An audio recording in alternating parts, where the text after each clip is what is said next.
Hey guys, so we're going to do a little recap from some of the things that we've been talking about, and um, what I've done here is used a Padlet and sort of added a couple of things that I just sort of saw that would help me kind of review and recap. So this is just from discussion posts and Padlets and quizzes and some different things. It's anonymous, so if you see yourself and you want to add your name to it, you're more than welcome to do that. The Padlet, the interactive Padlet, is going to be at the bottom here. So one of the first things that I wanted to recap is writing situations. And this is something that we've, been talking a good bit about. And you did a reading on it and some discussions. And again, I want to point out that, like when I'm pulling some things from what students have said, I'll sometimes also like try to recap some other things that I've heard. I'm not necessarily like trying to specifically like highlight someone's work over another. I'm just kind of pulling things that I know go along with a point that I would like to make. So first is that a writing situation is the context for why something is being written, which is true. And we also talked about the fact, and kind of went over the fact that a writing situation is kind of like a rhetorical situation. It's about communication. So anytime you are not just writing, but engaging in any sort of communication, there's a kind of a situation there where you have to think about those components, the writer and the text, or the genre and the audience. I like that this student pointed out, like, once the writer figures out the purpose for what they're writing, it opens up all the other details. So a lot of times you're starting with like your context, like the reason behind, like setting the scene, like, is this something for class? Is there something like a point that you want to get out there? And then deciding like what your main point is going to be, and then figuring out, okay, who is my audience? What kind of genre am I going to have to be using?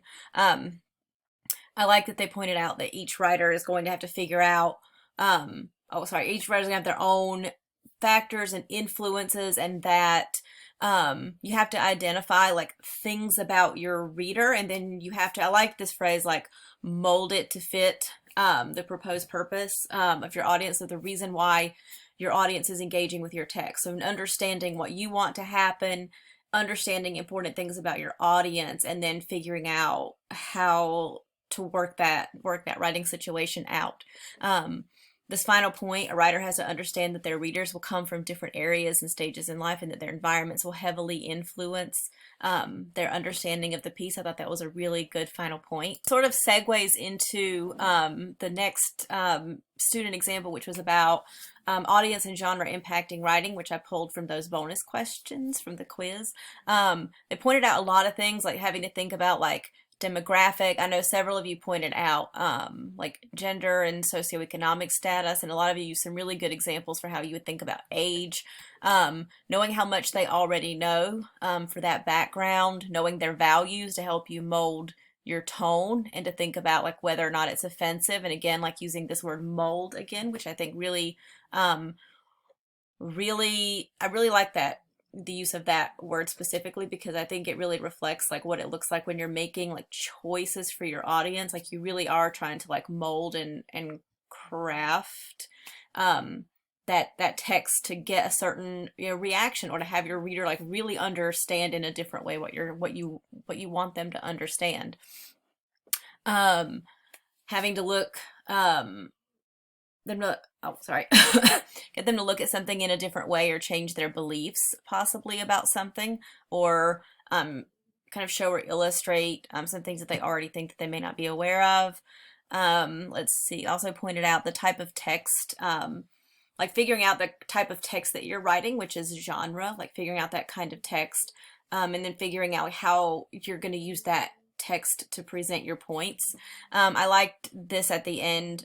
Genre is important because mixing it up could ruin the credibility and reception. We'll talk a lot about credibility and audience awareness and audience reception, especially based on credibility in your research, use of sources, the way that you're working with like an academic text.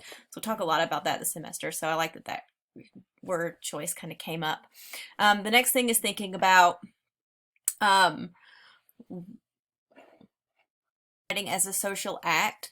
I put this kind of titled this student's point writing in a bubble. One, I kind of pulled this one out because I thought this was a really good example of how to integrate a quote or a phrase from a text. Like it's well cited and it flows. So they wrote, it's hard to treat writing a paper like a conversation because the majority of the time when someone is trying to write a paper for school, they do it alone in a quiet place, which was a point that the author made when they like kind of pulled it out and integrated it and used it to support something that they were talking about, which is very well done.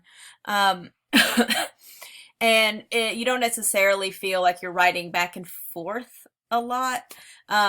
So a lot of you pointed out that like you're being forced to do it. It's assigned for a class. Like maybe your peers will see it, possibly, but mostly just your teacher. Some of you mentioned like that 5-paragraph essay, how like sometimes it feels very like plug and play. So you're not really having to make choices for an audience, and you aren't always feeling like you're picking an audience or having your own purpose. So it's really, really hard to have it feel like a conversation or to notice that it is one. I liked this point about like writing as a conversation and it being social. It involves more than one person's response to it. The writer writes what they feel and the reader reacts to it. I think that that's just very like to the point, like explaining what it is, what the situation is. Like you have a goal and there is someone on the other end and they're going to react to it. And I really liked this last sort of point here. The writer must also predict some of the reader's reaction so that they can create a response in the writing for it. So, and I think I liked this word predict because that has a lot to do with audience. And that's also one of the things that makes writing so difficult and so tricky, is trying to predict and anticipate things that you can't possibly know for sure about your audience, and doing the best that you possibly can. I sometimes tell people that writing is like putting together a puzzle that you didn't get all the pieces for. You put together the ones that you're given, and then the rest you kind of have to figure out and make them work on your own and hope to God the puzzle comes together well at the end. And that is kind of sometimes what it feels like. So I did really like the use of that like word, like predict, when you're thinking about the audience. I picked this this next one just because a lot of you had some really good examples for like entering everyday conversations. I kind of just picked this one because I thought it was like really like interesting, and it's something that people actually do every day. Like this one was about like just shopping for shoes or earbuds or like anything you might be online buying. Like you're gonna maybe do some research on that product. You might read some reviews. And then you're going to make your decision based on that. You might even get your product and then add a new review. I know someone used an example of Twitter and like tweets being like a conversation. One of the things that I always kind of think about for an everyday conversation is like, okay, bear with me on this. I use Facebook because, you know, old people. But like if you're on, you know, Facebook and you're posting, like how you're feeling that day. Like say you woke up and you weren't feeling very well, you know? So if you're not feeling very well, you're going to go to that, like news feed or wherever you're going to post, and you're going to write something like, oh, I don't feel well. Today's going to be a really hard day. And what you're hoping is going to happen is those like handful of people that you know for sure out of all your friends are going to like see and comment that they're going to want them to write things like, hope you feel better, you are loved, I hope you have a great day, thoughts and prayers, all that stuff. And the goal being to get some of that from people to give you a boost and make you feel special and loved, and maybe you will have a better day and it'll make you feel a little bit better. So in that case, you were a writer, you had a purpose, you had a genre, a text, your Facebook post, and then your social media post, wherever you're posting it, and then you also have your audience and the reaction that you were trying to get from them, and it worked. And we engage in these sorts of conversations every day. Which brings me to the last thing, which was that ransom note. So at least you can say, you know, in my writing class, you know, last week I learned how to effectively write a ransom note. And sort of how I hoped that one kind of tied into some of the things that we were talking about with audience and genre, but also sort of complicated some people's ideas of good writing. Um, I think the debate that happened was exactly the debate that I kind of anticipated, the debate between Ransom Letters 1 and 3. With Ransom Letter 2, it actually does have some positives, because if you look at it, it does follow the same order and have the same content as the first Ransom Note. But because of the misspellings, unless you were, and I think somebody had pointed this out also, unless you're like if you're doing like a clipping, like you know, the ones where they on the shows will like cut out the letters, like you can maybe do it that way. I don't think it necessarily, it's not that it's abbreviated, it's that if you look back at it, you'll notice that some of the spellings are not real abbreviations, or they're like needless misspellings, like police, Poliz, instead of police. Like that's not like a helpful or like a standardly like recognized abbreviation. It just looks like a misspelling, you know what I mean? So there were some things there that really hurt its credibility and how the reader is going to receive it. Ransom Letter 3 has a lot of really good things about it, especially things that we typically see as like universal features of good writing. Like it has really good grammar, it has nice flow, so like good like transitions, nice like movement from one idea to the other. Everything is very fluid and almost rhythmic. It has almost a like perfect like letter format. It really, you know, engages with the reader. There's lots of like descriptive detail. So there are a lot of like really good writing features. One of the things to think about though is you may have heard in some genres, you know, you might have heard like lots of descriptive detail. You might have also heard in some kinds of writing that it needs to be concise and to the point.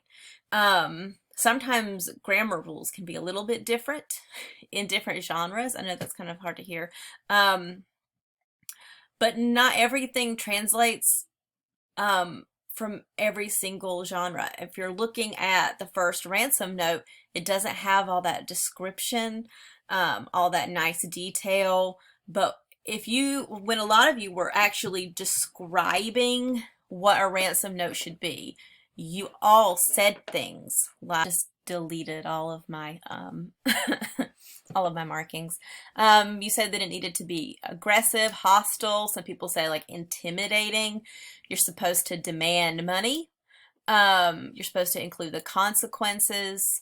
Sometimes there is a typical order. A lot of times what I'll say is you'll start off with like the hook or the threat, like what that person like needs to hear to get that attention. You're going to have to include monetary demands for sure. You're going to have to include location and drop off and all that stuff. Typically I would say you need to end with the threat. Sorry, not the threat, but you have to end with like the don't call the police. It's supposed to be anonymous. The goal is twofold: to get money, don't get caught. So one of the things that I like that this person pointed out was it said that the third ransom note has positive attributes of good writing as a whole, but doesn't fit the good writing that should be seen in a ransom note. And I think that that's a perfect response. I think that the third ransom note has what we kind of always point out as features of good writing, but one of the things to really think about is if you said a good ransom note has these things, it's still writing. It's still communication. So the one that is going to be most successful at getting the money and not getting caught is the one that is technically the best in terms of good writing. It is going to be successful at its purpose. And one of the things to kind of notice with the third one is that it's not anonymous. It's just not threatening. They want to negotiate. There's all kinds of things that they do within this genre, within the needs of this writing situation, that are going to cause this person to get caught.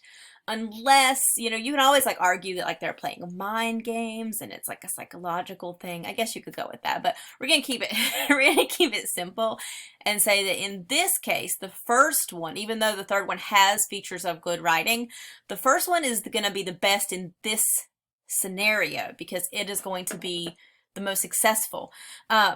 Because this genre wants concise and short and sweet. The more detail you get into, the more likely you are to do things and say things that you shouldn't.